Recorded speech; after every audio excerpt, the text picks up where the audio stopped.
All right. Thanks for joining up the Reds. We're going to talk about this FSG out shit and see where it goes from there. Just wanted to wear these glasses alone, but I can't see for shit. I don't have contacts, so unfortunately I can't. I don't have prescriptive eyewear. We can give ourselves a little smeckle or something here. So let's go in. Let's talk about this FSG out bullshit that's all over the place. Obviously, you'll probably be able to tell from my accent that I'm an American, so you know that's probably gonna get me slatted off the get-go. Let's look at this new article from the Mirror, or they're a real reputable fucking group. Mohamed Salah refusing to budge on contract demands as Liverpool backed into corner. Liverpool are as of yet unwilling to match their forward's request of over £400,000 per week salary, but could find it more costly to seek an adequate replacement, and Salah knows it. Well, no fucking shit. Thanks for the fucking information on that. We greatly appreciate, knowing that an 80 mil contract would be difficult, to replace. Obviously, if Salah goes out, especially if he goes out on a free, because you can't sell him. Obviously, if he goes out, you're bringing in, 120, 130 million, replacement or something like that. But again, this is all garbage. Oh, now that is something. Now, I try to remain sharp between the ears. So that is not alcohol. That is Minute Maid fruit punch. That's right. Put it all together just for this. But no, I mean, basically saying Mo Salah is refusing to budge on his belief that he's worth $400,000 a week. I'm going to be 100% honest. I don't think any of these fucking people have spoken to Salah or the representatives before they come out with these articles. I think Salah right now is focused on Egypt. I think he's been focused on Egypt. I think prior to that, maybe he's had conversations. Maybe they've met a few times. His agents met a few times. But all this bullshit, it's all so exploitative. Like, everybody wants to talk about FSG out. They all want to fucking complain, and they want to whine and fucking cry and talk about how it's all about money and everything else. It's all exploitative. This very video. What the fuck is that? Hold on. 1 second. There. See, that's why you don't go to the Mirror. Because they get fucking ads. Fucking ads, people. But no, that's all it is. It's all exploitative. That's all it is. Everything. It's all for the clicks. It's all for the clicks. And that's, again, somebody could say, Joe, you're a fucking hypocrite. Because that's what you're doing with this video. But in fact, what I'm doing for this video, and I may lose the 5 people that watch my videos. I may lose them by talking about some of this. But I wanted to go through the FSG out, situation that we find ourselves in. Because for those that don't know, there's been some rumor, nothing that I can see anywhere, that's, some people will tout, a couple people on Twitter that have been right, some of the time, and they'll say, oh man, it's a real thing. They're not, willing to meet the, they're not willing to meet the deal. We all come out with videos on it. We all cover it. It's just like the transfer window. Every 5 seconds, somebody's mentioned. And it's always some big money deal. They can get them right now in the January window for 60 mil. And it's always from the Star, the Mirror. It's always some rumor from Spain. Somebody who talked to somebody's cousin or their brother and found some shit out. 90% of the time, it's fucking horse shit. Honestly, Salah may come back. He may find the deal completely wrapped up, and he signs off on the dotted line. Everything's done. Everybody's just quiet. But right now, it's in the interest of the media, because Salah's quiet, because he's away at Egypt, because he's not going to comment on it. It's in the interest of the media to drum this shit up so that everybody in Liverpool's up in arms about it, to where everybody's freaking the fuck out over nothing. Absolutely nothing. Look at some of this shit on Twitter that we're seeing. One's a photo of John Henry. Get this fucking joker out of my club. FSG out. Let's see, another one. Hi, it all makes sense now in terms of talking about how he's one of the wealthiest people on the planet. Well, yes, the wealthiest people or groups on the planet tend to own things like footy clubs, you dipshit. We want him to stay. We want you to leave. FSG out. Let's see. Give Mo Salah 400K per week. Bring us 2 creative midfielders and 1 winger, or you can fuck off. Now, I don't necessarily have a problem with that tweet, because I do want 2 creative midfielders. I don't know.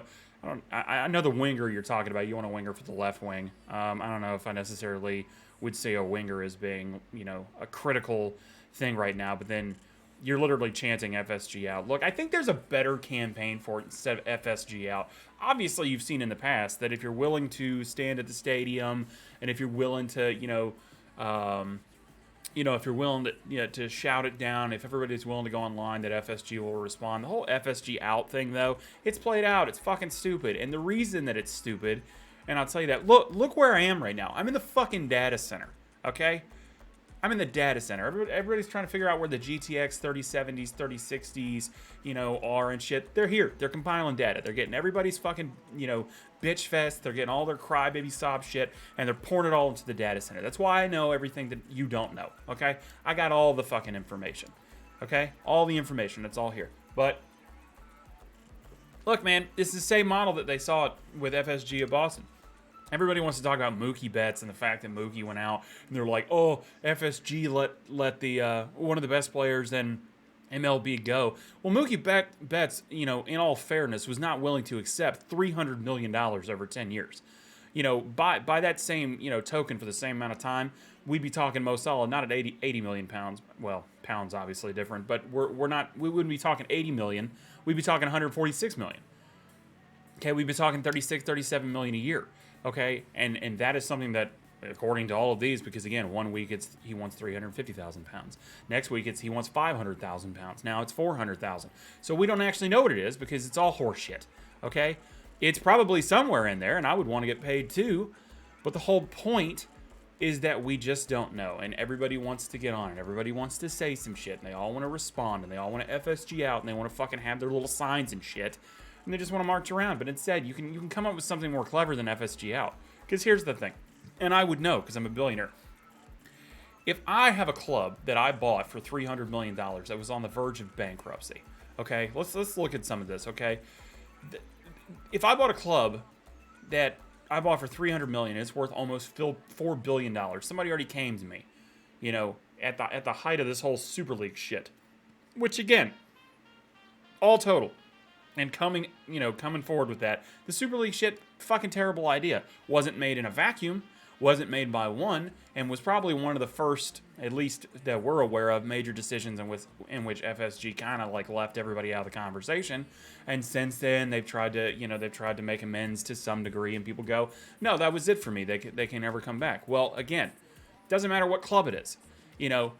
Fucking Arsenal's over there. They want Kroenke out. Kroenke says, go fuck yourself. He's sitting in Missouri, doesn't give a shit. Okay? Abramovich, you got fucking Chelsea who's saying, get out of our club, we don't like you. Abramovich's just over there sitting on his new fucking super yacht. I think it's bigger than the other one. I think it has the other one as a fucking dinghy. And he's just like, again, go fuck yourself. Again, billionaires do not give a shit about you telling them that they've got to go or that somebody's got to come in and buy them. They don't care. They don't care at all. They care about the profit that they can make. And because neither you nor I nor anybody else is willing to fucking boycott that stadium because we don't want the players to view something a certain way, then FSG out is just a stupid fucking, tagline. It's a stupid slogan. Come up with something else. It's boring at this point. Okay? It's fucking boring. All right? So basically I come in. I was born in 1986. Okay? So I come in, start watching Liverpool in 2007, right? Again, I've talked about this before. Basically looking at, a team that at best was 6th to 8th place, most of the time. And then very shortly after that, here comes FSG.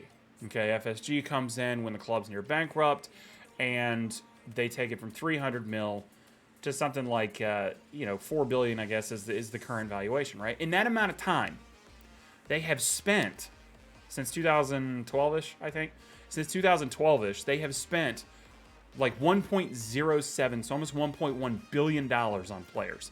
Okay, now there's a stat here. Let me pull this shit up. A report from CIES, which everybody's fucking talking about because they're talking about net spend and everything else, and they're talking, and again, net spend in a single transfer window doesn't account for your existing squad and the top players contained within it and the salaries and things like that. But a report from CIES basically says that Liverpool has spent much more deliberately and equally over the past 6 years than in two separate chunks like Man United, Chelsea, Man City, and Arsenal.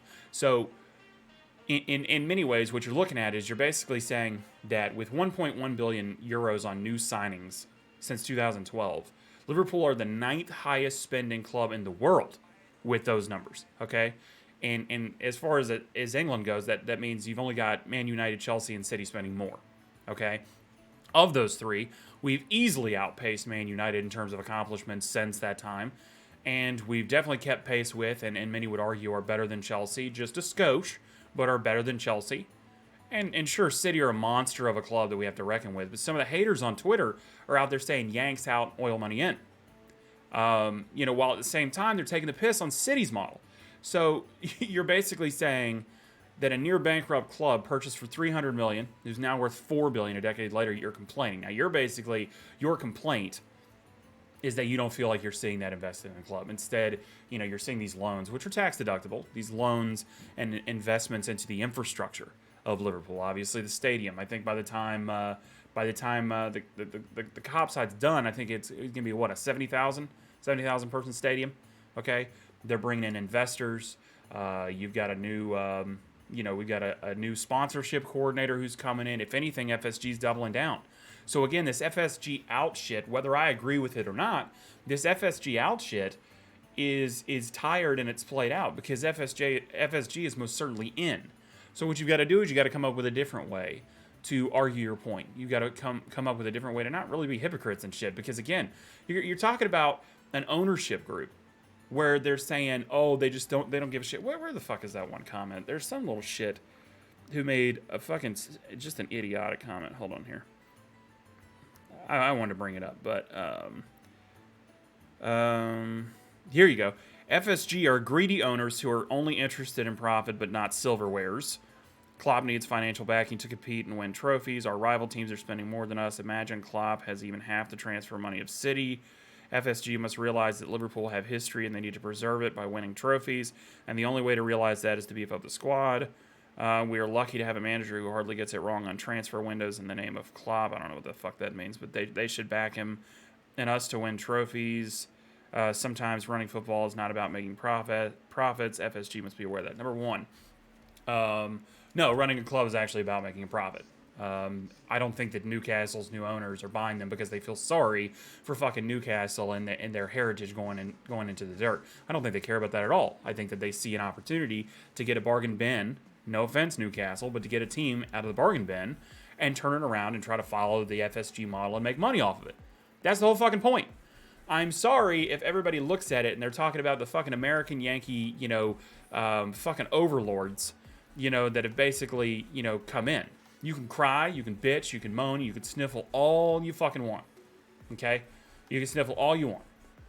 But in the past decade, and once we really got firing, right after Brendan Rodgers, and they want to talk about the person wants to comment and be like, you got to back Klopp. Klopp's there because of FSG.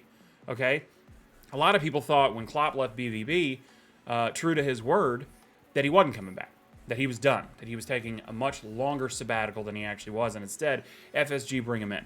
Okay? Now again, 350th game today, most winningest coach in our history, 215 wins or something to that degree. We had 2 back-to-back Champions League finals. We won the Champions League, and that's after, obviously, 2005 was the last before that. We have a European Super Cup trophy, a FIFA World Club Cup, and our first top-tier Premier League title since 1986. Go fuck yourselves if you're going to cry about all the bullshit. It's not about saying, that it's not important to win. Again, we're all fucking crying right now, and we're in second place. We're in second place as a team that doesn't even spend near what City's been spending. City should be fucking horrified. Because if FSG even bring to bear even the smallest amount, then you could see Liverpool fucking tanking them. Absolutely tanking them. Because again, yes, they have an 11-point advantage at the moment. And yes, they were right up our asses, the previous year. And then the year before that, when we lost the league, it was by 1 fucking point. So if anything, you should be looking and saying, fuck, dude, the players that we do have, the quality that we do have, yes, they're aging, and that is something that happens. But the quality that we do have, we've got Klopp, hopefully beyond 2024. But again, he's kept to his word. I just hear a lot of fucking complaining. Now, here's my thing. For me, I think that FSG is going to come out, and I think they're going to go big. They know they fucked up with Super League. Now, look, don't act like for a second none of those billionaire owners weren't trying to slip the shit past. And even when people got mean, they were probably ready for a certain amount of fallout. They were probably like, oh, this might be fucking dirty. They were not ready for the sheer amount of fallout. But at least we got an apology. Granted, it's like a billionaire's apology, which is a little weird. It's a little tone deaf and everything else. But we got a billionaire's apology. I don't think Arsenal gets shit. And I think Man United, Abramovich, I don't know that their apologies are really anything more than just, a snippet on the website. It was like, oh, sorry, bros. Or bud. That's all it was.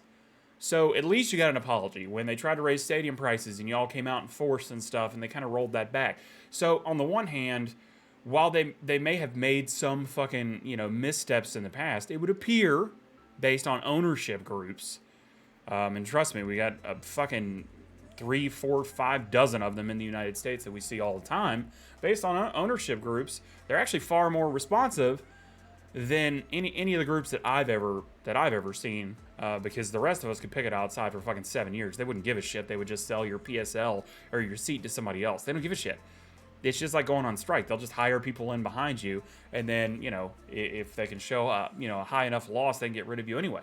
So to even have, ownership that kind of cares to any extent is the whole thing. So if you want to say back Klopp, if you want to do this, look, and I understand a lot of people, somebody even made a comment that, Klopp's just their mouthpiece, which I don't think is correct at all, because I thought Klopp came out relatively strong given his position against Super League. I thought Henderson did as well. I think they tried to defend the players. They tried to defend the people on the ground, so I thought he came out pretty strong for that.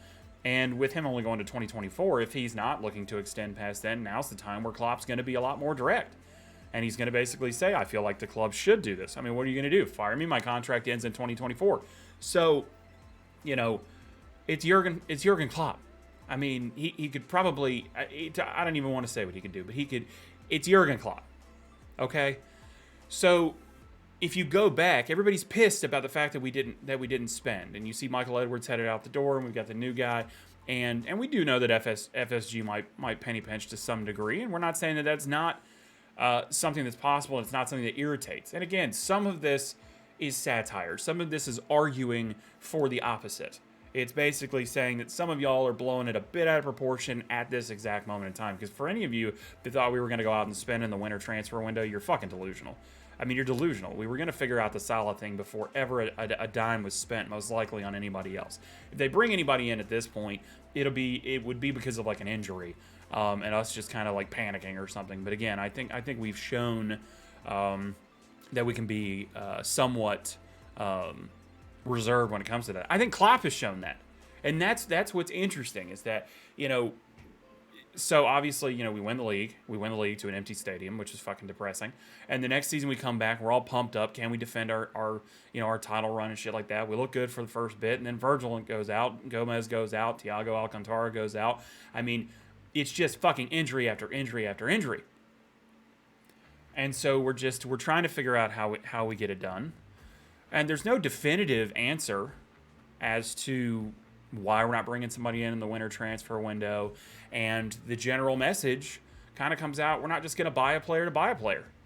We're going to, we're going to look, we're going to assess what our needs are, and we're going to bring them in. And by Jurgen Klopp's own words, which I won't quote because I'm going to get them wrong because it's not in front of me, but by his own words, he talked about all the new signings that were in fact coming in this year. Not about there actually being new signings, but about the realization that Van Dijk was coming back. That, Matip was back in good health, that Keita at the time was back in good health, that Thiago at the time was back in good health, that Gomez was back in good health. So he's talking about all these new players, or all these players that are essentially coming back into the team. For a team that finished third when they were fucked up. I mean, our team was fucked up, and we finished third, which I don't think any of us expected. And if you're like, oh, called it, fuck you. You're full of shit. The whole point is that there hasn't been an indication to FSG that there was a need for a fucking huge spend. Because at the time, they go, damn, we got third when our whole team was messed up. Let's see how we do next season when everybody gets back. So this is the first real season since all those injuries for them to actually look. Now, you can obviously talk about the Genie thing, and I think that was strung out for a long time. I think Genie wanted a bit more, than what we were willing to offer, and he goes to PSG, and yeah, we didn't fill that spot. But I don't know if we don't have any inclination as to whether that's FSG's fault or whether that's something where Klopp, kind of looked at it and basically said, can you make do? Can you split somebody else across? Obviously, we didn't expect Elliott to get injured so early on. He would have been another great, midfielder that would have, probably continued kind of doing it for us, this year as well and really developing into his own. So if the summer transfer window starts looking a little suspect and we don't and it doesn't look like we're going to, start getting two kind of creative midfielders in there, or that we're not looking perhaps, at a center forward again. It depends on what we do with Firmino and Jota, because again, I mean, Jota can play on the left. I think he's better centrally. I love Firmino. So I don't want to say one thing or the other there. And I think that you'll see that both he and Mane's contract renewals, if they're there, which I think they will be, but I think that they'll be in line with their form. But I think that obviously if you start seeing some shit, in the summer that doesn't indicate that we're going to get anything done, or obviously if once, spring, summer's coming around, we're still fucking around with the Salah stuff, sure, at that point, maybe lose your mind and do the whole FSG out thing. But again, I think there are ways that you can campaign without looking like such a douche, without going all over Twitter and just stamping that shit. Because again, and it's just like, it's creating this kind of negative tension that the club really doesn't need right now. Because again, we're going into Champions League. And either way, you're going to need some sort of long-lasting campaign. Because, and obviously I hope this happens because, red till I die. But the whole point is that if you manage to turn around and win Champions League or have a good show, you may convince FSG that there's no reason to go out and spend a shit ton of money on 2 additional midfielders or anything like that. But at the same time, I don't think FSG have ever done anything out of the blue to really fuck over Liverpool. Obviously, yes, there was the huge misstep with Super League that we've already kind of covered, and that will forever be a stain on their reputation. And sure, it's a good reminder. It's a good reminder for them to bring up that they kind of underhanded not just their own fan base, but that they underhanded the Premier League in general, and that they disrespected all the teams and and kind of the spirit of competition, and they with the many other clubs across Europe that were going to participate in it. So sure, but I think that there needs to be a different campaign, a different sort of campaign, rather than asking somebody to go out, because you could just as easily have an ownership group that comes in that kind of spends away in the first summer. And you go, oh my God, this is everything that we ever wanted. And then they truly do only care about the money. And then your stadium falls and begins to decline, and your training pitch declines. And then you start seeing them kind of make desperation moves. And frankly, that's what I see coming from United. I feel like United is the exact opposite.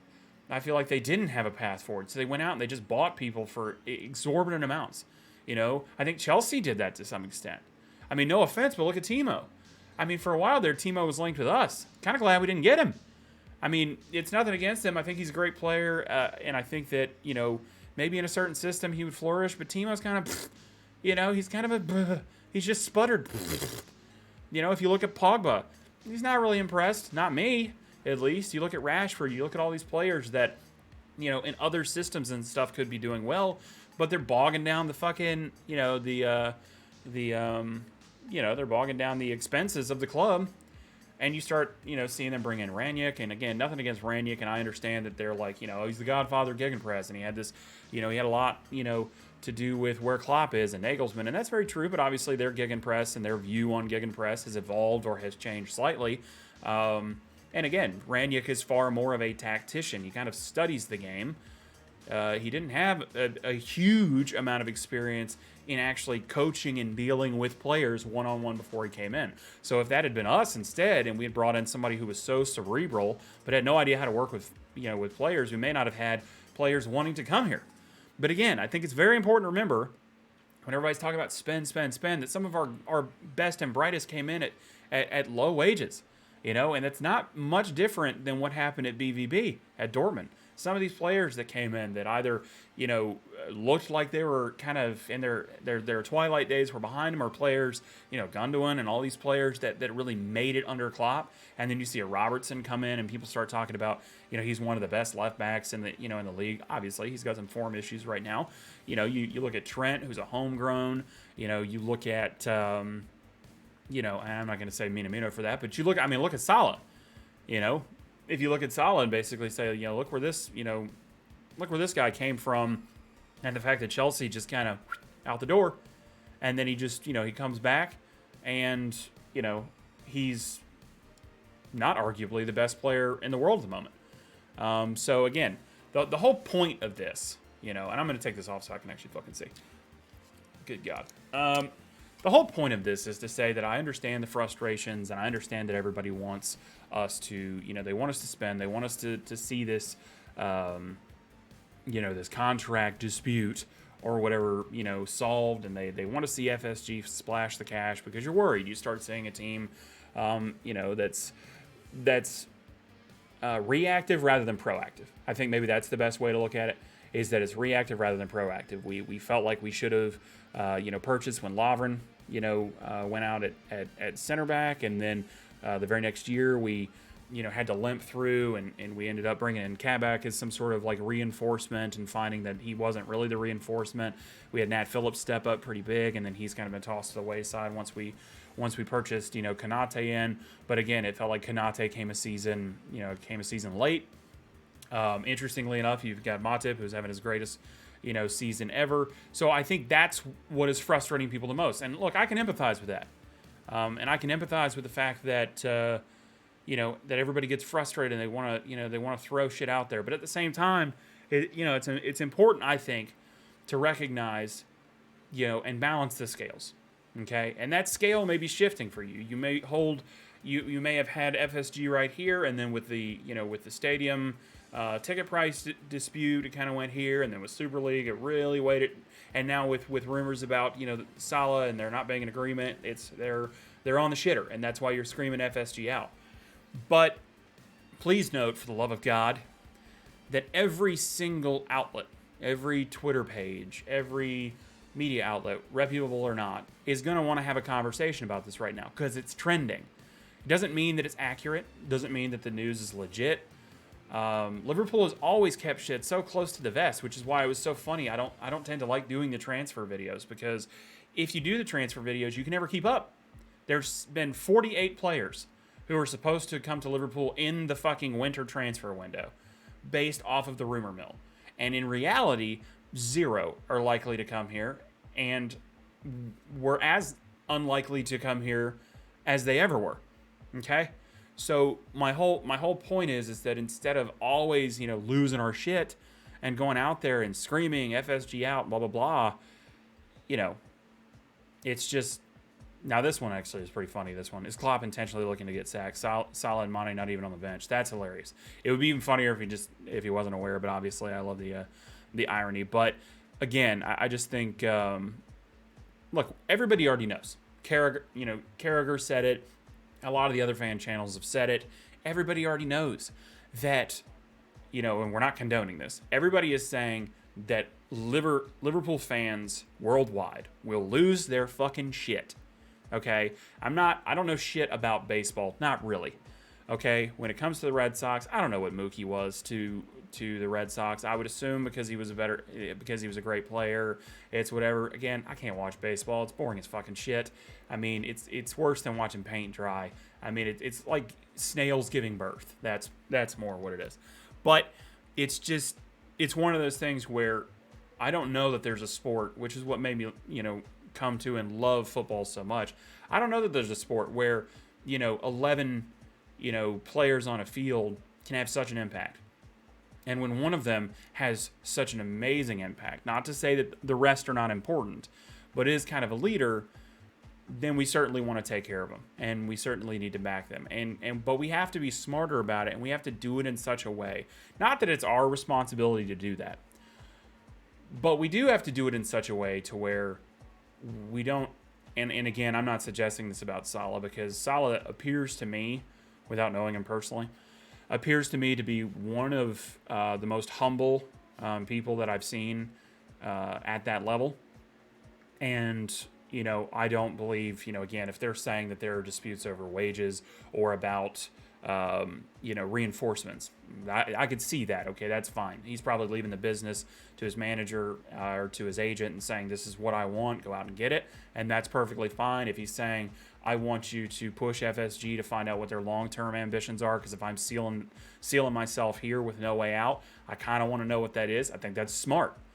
The whole I want to feel appreciated bullshit. I mean, I don't think Salah has ever said that. I know that he feels appreciated by the fan base. I know that he feels appreciated by his teammates and by the manager. And paying you what you're worth is that form of appreciation. So that whole like third level of that's kind of horseshit. But what you can't do is you also can't necessarily give up so easily or give all the goods out in terms of news so that every player knows that that's how they can do it. And we don't know all the ins and outs of the Genie deal, and I don't think we ever will, and I don't think we'll ever know the ins and outs of this deal. So while I understand the frustration of the FSG out, I simply ask for some patience from the fan base so that we're not that snake eating its own tail, that we're not just doing that. Obviously I'm having fun messing around with it and stuff, but again, I don't like the verbiage. I don't like the FSG out shit when I think that, again, on balance, I think they've been good for Liverpool. And I don't see how you could deny that when you see your stadium expanding. And I get it. They're going to make more money off of that down the road. But again, everything is for profit. Every store that you go to has marked up items for profit. Nothing is for you. It is all a service.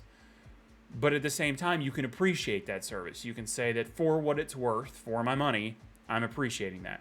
If we go beyond the summer without FSG's, splashing the cash, and if we go beyond the summer and FSG don't do what they need to do as it relates to Salah, then by all means, lose your minds.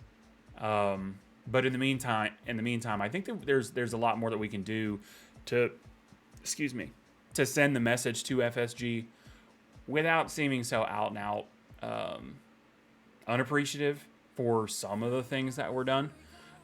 Because when somebody said that FSG needed to, one of the quotes is FSG needs to maintain the history and blah blah blah. I think they've done that. I think in everything that they've done, whether it's the training center and how it's designed, whether it's the upfits at Anfield, I think they've been very respectful of the club itself. And I don't think you can say that for all American ownership groups.